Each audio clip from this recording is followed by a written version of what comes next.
La ciudad de Segovia tuvo una vital importancia en la época de Enrique IV y de Isabel la Católica. En ella transcurren momentos muy importantes en el devenir de la historia, ya que algunos de sus ciudadanos eran importantes nobles y adinerados burgueses. De hecho, los propios monarcas vivieron en la ciudad en varias épocas. Por esta razón, la Concejalía de Turismo ha creado una ruta que recorre algunos de esos lugares y que justamente comienza a los pies del monumento más emblemático de Segovia. La ruta de Isabel en Segovia comienza aquí, a los pies del acueducto. Aquí se hace una pequeña introducción, se explica la relación del acueducto con los reyes católicos debido a la reconstrucción que hubo de una pequeña parte. Después subiremos por la cuesta de San Juan, llegaremos hasta la Casa de las Cadenas, de ahí pasaremos a la plaza de Avendaño, donde estaba la antigua ceca, continuaremos hasta la plaza de Doña Juana. Todo esto, pues bueno, ya os explicará mi compañero un poquito más la relación, pero de ahí explicaremos un poco el palacio de Enrique IV, la torre de Arias Dávila. Volveremos al Palacio de Enrique IV a través de la calle Real, Plaza de San Martín. De ahí pasaremos a visitar la casa de Abraham Senior, que es de vital importancia, si se refleja en los últimos capítulos de la serie. Por supuesto, la Plaza Mayor, iglesia de San Miguel, pues bueno, la proclamación de la reina, y de ahí pasamos al Alcázar, donde terminaremos nuestra ruta, que también es de vital importancia para la vida de Isabel, aquí en Segovia. La ruta comienza en el acueducto, donde se ponen en antecedentes a las personas que van a realizar esta ruta. Lo primero que vamos a hacer es situarnos en el momento del nacimiento de Isabel la Católica. Como sabéis, ella nace en el año 1451 en Madrigal de las Altas Torres, ¿verdad?, en Ávila. Posiblemente no fue casual el hecho de que naciese allí, de que su madre Isabel de Portugal eligiese esta localidad para dar a luz, ya que cuando se casa con Juan II de Castilla, uno de los regalos, diríamos, que el rey tiene hacia ella es justamente esta localidad, Madrigal de las Altas Torres. Y de hecho es que allí fue donde se casaron, Juan II de Castilla y ella.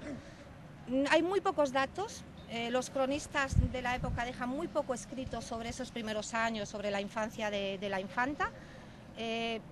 Y claro, ¿por qué esto? Porque no había ningún interés especial en esa niña. Nada hacía prever el futuro tan importante, el personaje histórico tan importante que posiblemente luego iba a ser. Cuando muere el rey Juan II, padre de Isabel, los infantes y su madre, la reina viuda, se trasladan al castillo de Arévalo, donde llevan una vida discreta. Permanecen allí hasta el nacimiento de la hija del entonces monarca Enrique IV. Estos dos infantes que vivían, como decíamos, en Arévalo, no llamaban la atención, podríamos decirlo así, nadie se preocupaba, era un poco como una villa olvidada. Cuando nace Juana de Castilla, claro, el orden sucesorio cambia notablemente. Hasta ese momento los sucesores hubiesen sido estos infantes. Se puede prever que pueda haber ahí una rebelión, que pueden ser cabeza de algún levantamiento nobiliario, que pueden ser utilizados estos dos niños contra el monarca, contra Enrique IV, es decir, que se considerarían en ese momento piezas claves para una posible sublevación. Entonces el rey decide desplazarles a su corte y tenerlos bajo su custodia. Esto, como digo, fue en el año 1461, en el momento en el que nace Juana de Castilla. La ruta continúa por la calle San Juan hasta la denominada Casa de las Cadenas, residencia entonces del matrimonio de los Cabrera Bobadilla, ligado muy íntimamente con Isabel la Católica. Y ahora vamos a hablar de la casa que tengo justamente aquí a mi espalda, casa que conocemos en Segovia como Casa de las Cadenas, Casa de los Marqueses de Moya o Condes de Chinchón. ¿Quiénes eran estos personajes? Andrés Cabrera y Beatriz de Bobadilla. Andrés Cabrera, que siempre fue también un fiel servidor del monarca de Enrique IV, de origen judeo-converso, y Beatriz de Bobadilla, íntima amiga realmente de Isabel la Católica. Decíamos que esos primeros 10 años había pasado gran parte de ellos en Arévalo, la infanta, ¿no? En principio, como hasta los 3 años, ella tiene 3 años cuando muere su padre y de Madrigal salen hacia Arévalo, pues hasta los 10 años había estado en Arévalo.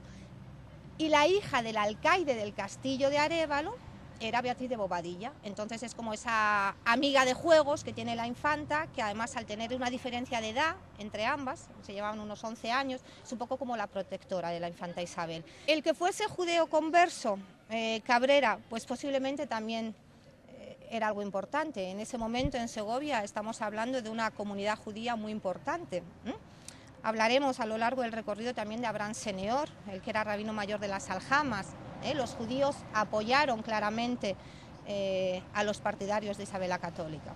Segovia en el siglo XV era una ciudad muy importante por su posición estratégica, por ser la sede no oficial de la corte, por tener una incipiente industria pañera y también por ser el lugar donde se acuñaba la moneda.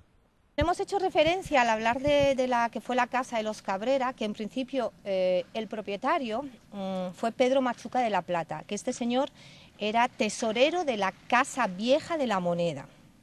Por este lugar, por aquí tenía que estar esa ceca.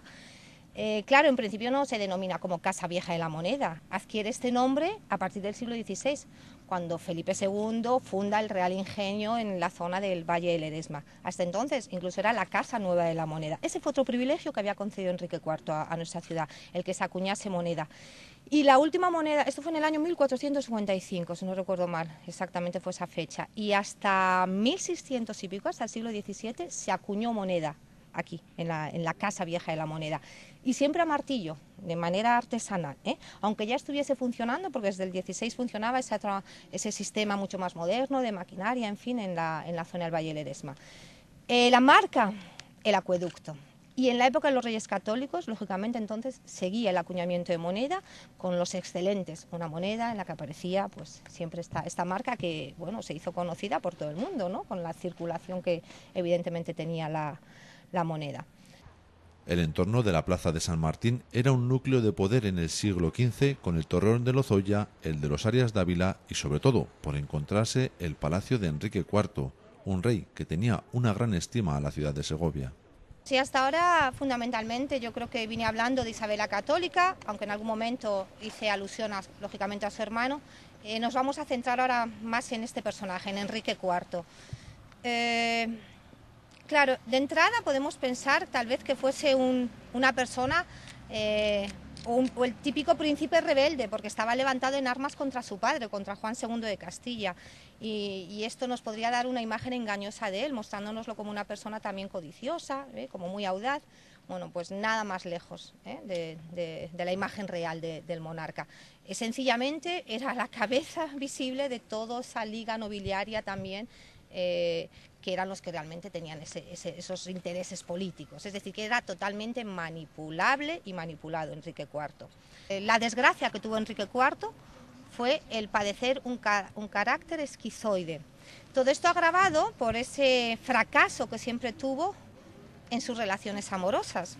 Él se casa con 16 años con Blanca de Navarra, es muy joven. Sabéis que en esa época, esa primera noche de bodas, diríamos, estaba presente parte de la corte. Bueno, sí, en una antecámara, pero el caso es que sabía, ¿no? Había que dar prueba de que esa noche había sido un éxito.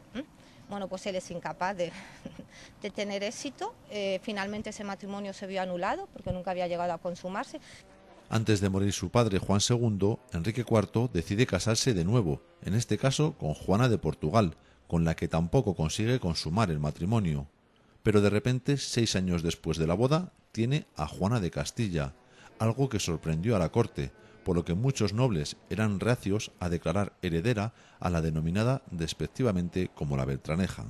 En el año 1464 se reúne en Burgos pues la alta nobleza, el alto clero, está el personaje también de Alonso Carrillo, el arzobispo de Toledo, y ahí escriben un manifiesto, redactan un texto dirigido a Enrique IV, el 28 de septiembre de este año, y exponen clarísimamente que ellos no reconocen a Juana de Castilla como heredera de la corona y que además así lo sabe el monarca. Le están diciendo que él es consciente de que esa niña no es su hija. Le piden que convoque cortes en Burgos, que se reúna en Burgos y que declare como heredero de la corona al infante Alfonso. Bueno, pues este mensaje realmente ofensivo hacia el rey, y totalmente injurioso, porque le estaban diciendo que él era consentidor y conocedor de toda la situación, de que esa niña no era su hija. En principio deberíamos pensar que cualquier persona recibiendo un mensaje así debería comportarse o reaccionar de una manera pues bastante dura, ¿eh? Y de hecho es lo que le aconsejan sus propios consejeros a Enrique IV, que se levanten armas contra esos rebeldes, que no consienta. Y antes ya comenté que realmente Enrique IV se caracterizaba por tener un carácter muy pacífico, conciliador, siempre evitando los enfrentamientos. En esa reunión con el Consejo hay incluso un obispo, el prelado López Barrientos, que le dice al monarca que claro que se tiene que levantar en armas, y la respuesta de Enrique IV, fijaos, le dice al obispo que qué fácil era para los que no iban a verse obligados a luchar jugar con las vidas ajenas, y más aún cuando esas vidas no iban a ser las de sus propios hijos. El rey Enrique IV, presionado por un importante sector de la nobleza, finalmente se ve obligado a proclamar a Alfonso como príncipe de Asturias en 1464 en detrimento de su hija Juana. Pero 4 años después muere el príncipe Alfonso. A la infanta Isabel se le plantea una situación. Ella tiene que tomar una decisión: o declararse heredera de la corona de su hermano el infante Alfonso, al que así lo había reconocido la Liga Nobiliaria con toda aquella farsa de Ávila, o intentar una vía de entendimiento con Enrique IV. Y finalmente opta por esta segunda opción. Aconsejada por sus consejeros, valga la redundancia, o decisión que toma ella o decisión que toman ambos, bueno, pues eso también es complicado de saber, pero es la opción que decide. Y esto, claro, es magnífico para Enrique IV, porque Enrique IV siempre lo que quería era eso, llegar a un acuerdo, nunca quería enfrentamientos. Y por otro lado es cierto que Isabel la Católica nunca tuvo intención, diríamos, de derrocar a su hermano. Ella lo que sí que quiso siempre fue asegurarse el futuro como reina de Castilla. La importante y rica comunidad judía de la Segovia de la época siempre estuvo del lado de Isabel. Por esta razón, la ruta continúa por las calles de la judería hasta llegar a la casa de Abraham Señor, Ramiro Mayor de Castilla. Era un hombre que se dedicado a las finanzas, ocupaba ya puestos importantes, recaudador de impuestos, con un gran poder adquisitivo, tenía un gran poder político, poder económico, y que cuando llega el momento del decreto de expulsión es de los judíos que decide convertirse. Algo que deja bastante tocada, diríamos, al resto de los judíos, porque era el rabino mayor de todas las aljamas, que de repente renunciase a su fe, era algo muy, muy tremendo. Tuvo siempre muy buena relación con los reyes católicos. Él apoyó siempre la causa isabelina, económicamente y no sé si decir también moralmente, pero sobre todo económicamente. Y cuando finalmente decide convertirse, los reyes católicos fueron los padrinos, cuando se bautiza, y le concedieron, como dije antes, los máximos cargos y privilegios a los que se podía aspirar en ese momento.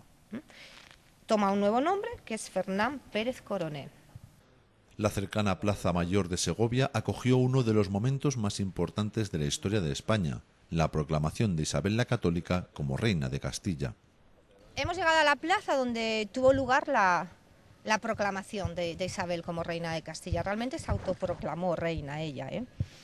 Esto tuvo lugar el 13 de diciembre de 1474 en el atrio de la iglesia de San Miguel, que estaría aproximadamente como por el centro de la plaza. Es verdad que a nuestras espaldas tenemos la que luego sería la segunda iglesia de San Miguel. Hay una placa donde se recuerda este hecho de la proclamación, y es cierto, fue el 13 de diciembre de 1474, pero insisto, cuando San Miguel estaba en el centro de la plaza. Todo el cortejo sale desde el Alcázar para reconocer como reina a Isabel.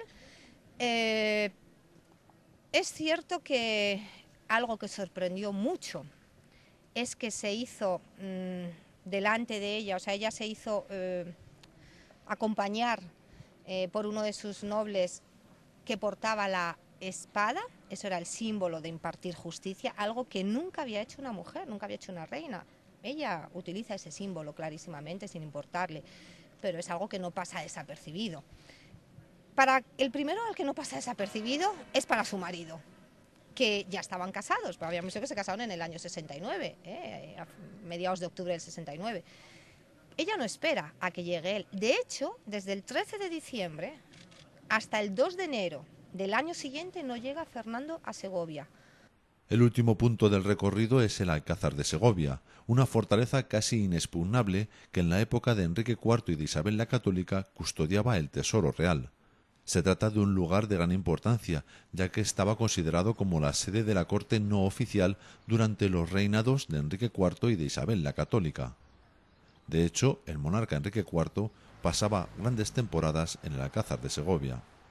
Del Alcázar, que era la residencia favorita, una de las residencias favoritas de Enrique IV, que ahí se guardaba todo el tesoro de la corona de Castilla, ahí estaba la Cámara del Tesoro, las riquezas del reino de Castilla ahí estaban guardadas y ahí se conservaban.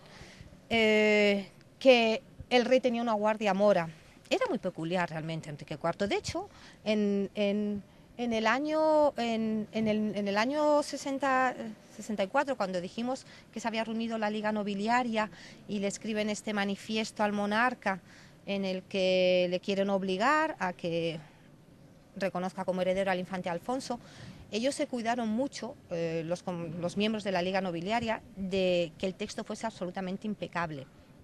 Entonces se preocuparon de tener a la Iglesia a su parte. Dijeron que la corte de Enrique IV era una corte que apoyaba a los infieles y pusieron como ejemplo, dijeron, prueba de ello es la guardia mora que tiene el monarca. En el año 1474, el influyente marqués de Moya, Andrés Cabrera, retiró del cargo de alcaide del Alcázar a Maldonado, poniendo en su lugar a su suegro, el marqués de Bobadilla, que tenía fama de ser un hombre bastante tirano, lo que generó un gran descontento entre los vecinos de la ciudad de Segovia. Cuando llega a oídos de Isabel, de la reina, esta revuelta que está ocurriendo en la ciudad de Segovia, inmediatamente se pone en camino hacia nuestra ciudad. Y cuando llega sí que le avisan de cómo está el tema, de que puede ser peligroso, y ella dice que bueno, que es que nadie le va a impedir el paso a su ciudad, a Segovia. Baja hasta el Alcázar, ahí dicen que estaba el pueblo queriendo entrar al Alcázar, ella entra al Alcázar y en un momento dado dice que abran las puertas y que pase la gente. Y la sorpresa es que se encuentran con ella. Y ella les dice que su reina, que su decisión o el deseo que tiene es servirles y que ahí está para escucharles. Evidentemente se ganó a la ciudad de Segovia. El descontento era por este tema del alcaide, ¿no? Pero esta postura que toma ella de recibirles así, frente a frente, pues evidentemente desarmó, ¿no? La gente que venía alterada y se encuentra con la imagen de la reina tranquilamente para atenderlos. Entonces es escenario de hechos importantes, ¿no? El Alcázar. En el Alcázar de Segovia termina la Ruta de Isabel, creada recientemente por la Concejalía de Turismo debido al creciente interés de los turistas que visitan Segovia por conocer los lugares que aparecen reflejados en la exitosa serie de televisión Isabel. Es cierto que desde hace ya tiempo, desde la empresa, teníamos este interés por sacar adelante esta ruta. Era algo que los compañeros nos constaba por las preguntas realmente que nos venía haciendo el visitante cuando últimamente llegaba a nuestra ciudad, o bien directamente en el mostrador o en las visitas guiadas que habitualmente hacemos. Bueno, pues tenían un especial interés en conocer mucho más sobre estos personajes, sobre Isabel la Católica, sobre Enrique IV. Evidentemente, nosotros los guías de la empresa, en nuestras visitas hacemos referencia en múltiples ocasiones a estos personajes. No se podría entender la historia de Segovia o el hacer un paseo por nuestra ciudad sin mencionarles, pero es cierto que no a lo mejor de manera tan profunda o tan detallada como finalmente, bueno, mi compañero Juan fue además el que tuvo fundamentalmente la iniciativa pues de recabar mucha más información, en fin, y de diseñar una ruta en el que todo girase en torno a este personaje. Esta visita forma parte del programa de rutas habituales que ofrece Turismo de Segovia. Se desarrollará los domingos a partir de las 12 menos cuarto de la mañana y podrá realizarse en un horario diferente si se solicita en el centro de recepción de visitantes. Esta ruta sobre la vida de Isabel la Católica está llamada a convertirse en una de las más populares de Segovia.